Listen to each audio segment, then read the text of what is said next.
الله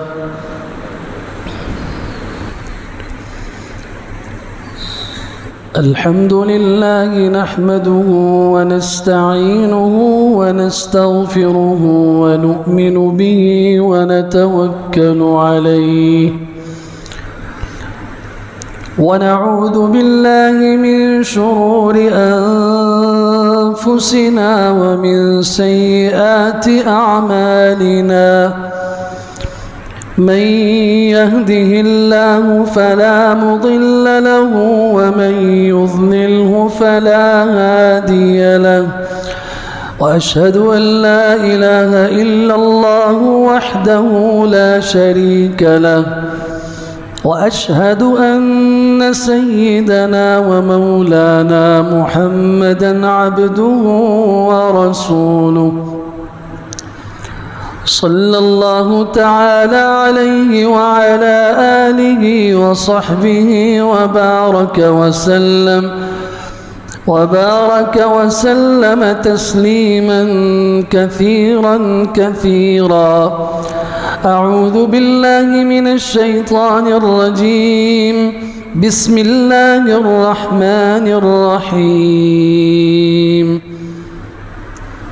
وإذ قال إبراهيم رب اجعل هذا البلد آمنا واجنبني وبني أن نعبد الأصنام وقال سبحانه ربنا إني أسكنت من ذريتي بواد غير ذي زرع عند بيتك المحرم ربنا ليقيموا الصلاة فاجعل أفئدة من الناس تهوي إليهم وارزقهم من الثمرات لعلهم يشكرون وقال عز وجل الحمد لله الذي وهب لي على الكبر إسماعيل وإسحاق إن ربي لسميع الدعاء رب اجعلني مقيم الصلاة ومن ذريتي ربنا وتقبل دعاء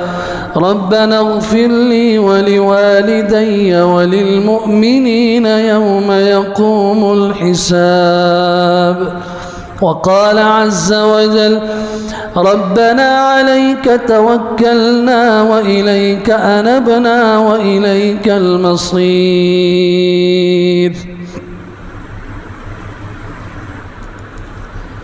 صدق الله مولانا العظيم وبلغنا رسوله النبي الكريم ونحن على ذلك لمن الشاهدين والشاكرين والحمد لله رب العالمين